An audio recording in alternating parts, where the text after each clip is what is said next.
Mystery Anime Recapped here, and today I'll be explaining an anime series titled The Morose Mononokean. Spoilers lie ahead. Now, let's jump into it. This is Ashiya, just a normal kid with a loving mother who always expresses everything by giving flowers. While out getting groceries, Ashiya stumbles upon a fluffy and fuzzy little yokai on the sidewalk. After he puts the yokai in a comfortable bag, the yokai clings to him. Ashiya tries getting it off, but the yokai won't budge. He returns home, looking awful. His mother shows concern and Ashiya tells her about the yokai, but his mother can't see it. On his way to school, the yokai sucks Ashiya's energy and exhausts him until he collapses on the front gate. At the end of his first school day, Ashiya wakes up to find himself in the nursery. Throughout his first week of high school, the yokai continues to suck his energy so much that people always find him lying on the floor. One day, Ashiya accidentally finds a flyer of an exorcist. Desperate to get this fuzzy ball the hell off him, Ashiya calls the exorcist. Surprisingly, the exorcist, whose place turns out to be by the nurse's office, is called Abino. After Ashiya begs him to rid him of the yokai, Abino decides to put him on the waiting list but changes his mind as soon as Ashiya tells him his name. Abino instructs him to step outside.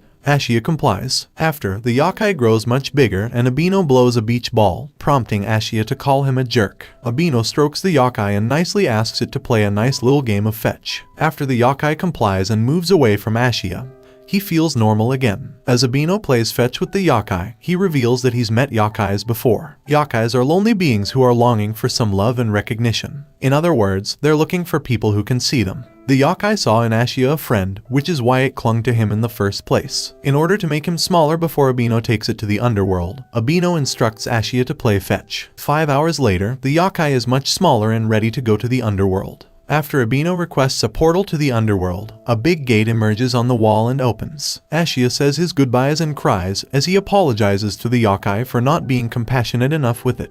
After the little creature leaves, the gate is closed. After Ashiya apologizes to Abino and tells him he has a heart of gold, Abino tells him to stop groveling and requests a payment of 1,000,000 yen for his services, that is, $7,000. Ashiya is just a high school student and doesn't have that kind of cash, which is why he is forced to work for Abino to pay his debt. Ashiya didn't attend any class throughout his first week, which is why his mother sends his teacher some flowers as an apology. As Ashiya takes his seat in class, he is surprised to find that Abino is also a student sitting right behind him. After class, Ashiya finds another yokai on the table and asks Abino if he's going to exorcise it. Abino wants to stay in business, so he refuses, orders him to ignore any yokai he encounters and asks Ashiya to buy him a drink. After Ashiya joins the queue, he finds a girl who can't move her leg after that yokai clung to it. Ashiya goes against Abino's orders and takes the yokai off her leg. On his way back to class, Ashiya doesn't feel so good and an army of yokais swarm him, making it harder for him to walk. After Abino finds Ashiya crawling and calling for help,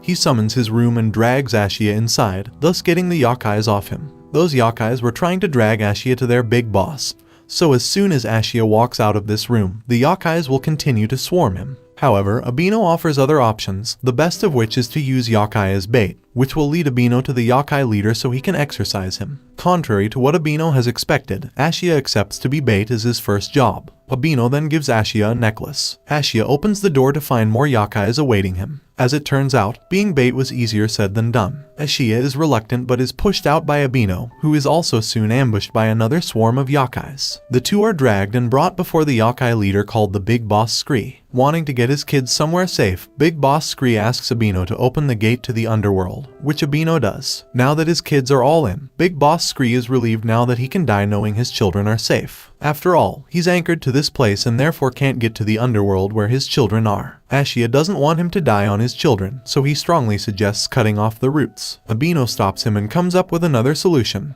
as he takes a glowing pill out of the necklace he gave to Ashiya and has Big Boss swallow it. It might kill him, but if it's the only way he can see his kids, then so be it. Big Boss became much smaller and disconnected from the roots anchoring him to this place. After Big Boss wakes up, Abino opens the gate again, leading to Big Boss reuniting with his kids. Big Boss is immensely grateful to Abino as he promises to always remember his name before the gate closes. Abino thanks Ashiya for being insistent on helping the Big Boss and passes out afterwards, since he exhausted all of his energy exercising all of those yokais. Soon after, he wakes up, barely able to walk, and opens the gate to his room. The next day at school, Ashiya enjoys his day as he gets to know Saga and Fushimi. But that enjoyment is short-lived when Ashiya opens a door to find Abino's room. After Abino introduces Ashiya to a yokai who expresses his emotions through masks, the yokai tells them his laughing mask has went missing after Abino exorcised him to the underworld. Interestingly enough, that laughing mask can make whoever wears it laugh uncontrollably, which might lead to death, which is why the yokai wants it back. That is what will be Ashiya's next job, retrieving the mask. Ashiya opens the door to find himself in a temple where the mask supposedly is. The 15-year-old Zenko emerges from a nearby bush and ambushes him. After Ashiya has a hard time convincing her there's a mask belonging to a yokai in the temple, he hears Zenko's father, the priest owning the temple, laughing hysterically. Since she doesn't believe in the existence of yokais, Zenko doesn't believe there's a mask, but assumes that Ashiya is right since she wants to help her father. Looking at the laughing priest, Ashiya notices the mark on his forehead, indicating the laughing mask has possessed him, as the man is laughing uncontrollably. In a flashback, it is revealed that the priest doesn't want Zenko to own the temple after his death. After Ashiya reads to the priest from the book Abino gave him and puts him to sleep, the mask doesn't come off his face. As Ashiya helps Zenko with the gardening, Ashiya tells her about how his mother doesn't want him to own the flower shop since it was her dream, not her son's. That means Ashiya can choose whatever path he wanted, which strikes a chord with Zenko, who breaks to tears and starts crying, feeling unsure about how she feels and why she's crying.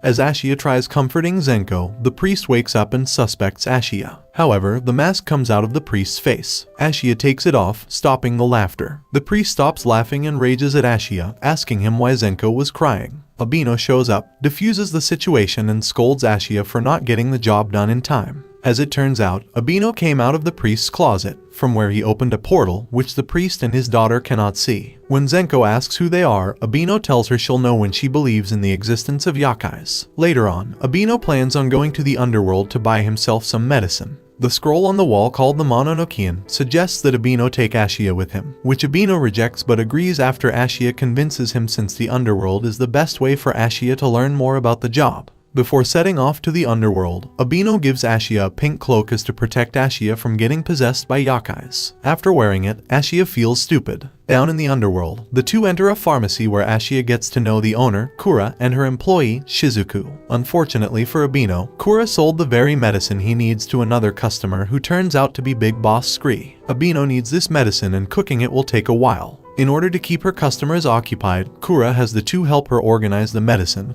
and put everything in place. While Abino goes to check something out with Shizuku, Ashiya goes out of the shop after noticing a runaway fuzzy yokai. Mistaking it for the same fuzzy yokai that clung to him earlier, Ashiya leaves the pharmacy and goes after it. After Ashiya catches it, it drops the fruit it stole and flees. Another yokai chases it but stops, mistakes Ashiya for the thief and threatens to chop off Ashiya's arm. However, seeing the Mononokean symbol on Ashiya's cloak, the yokai comes up with an amicable solution and nicely tries to mug Ashiya. But all Ashiya has in his pocket is some spare change, infuriating the yokai. Before the yokai can kill Ashiya, the fuzzy yokai arrives just in time to save him. The yokai easily flings Fuzzy to a nearby window, injuring it severely. A sudden shift in Ashiya's character occurs as he starts speaking in a totally different tone and voice, scaring the yokai out of his mind. A jar is flung at him. It's Abino who arrives there just in time and scolds Ashiya for going against his orders and roaming the underworld alone. After Abino apologizes to the yokai for what Ashiya did, it runs away, terrified after knowing that Abino is the exorcist. Shizuku offers to take the wounded Fuzzy back to the pharmacy, where they can help them. After Fuzzy is healed, Kura reveals the legislator of the underworld, Shizuku's brother, sent a message and requests to see Abino and meet his employee, Ashiya, to size him up.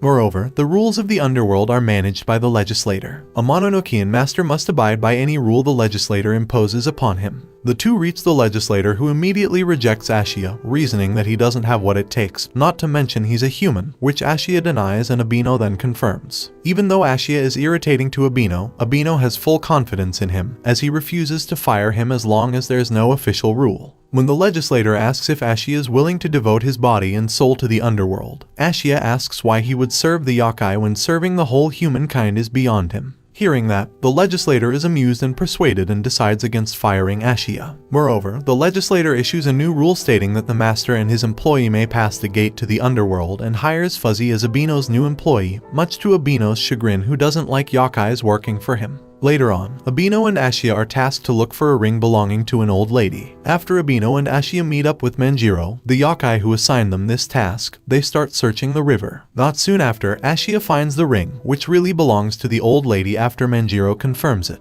Now that they found the ring, the two try to think of a good non-scary way to return the ring to the lady without sounding like they stole it. After Abino suggests dropping it in her mailbox, Ashiya suggests explaining it to the lady and telling her about Manjiro. Abino replies that the job must be finished with minimal human interaction, since humans can't see or hear yokais. Before Ashiya drops the ring in her mailbox, the old lady comes out and gets pissed after seeing her wedding ring in Ashiya's hand. Abino spins a little yarn and tells the lady a man named Manjiro found it and sent them to return it. However, Manjiro turns out to be the lady's late husband's name, which makes her think Manjiro's ghost is having young men do him favors. Grateful, Ashiya is hugged tightly for a job well done as the lady invites them to dinner. Suddenly, Abino senses the presence of an eerie being lurking around them, but nothing's really there. Footsteps on the top of the wall vanish away, indicating a mysterious figure was watching. Thanks for watching. Make sure to subscribe for part 2 and turn on notifications for more recap on all your favorite anime shows. Trust me, you don't want to miss out. Goodbye.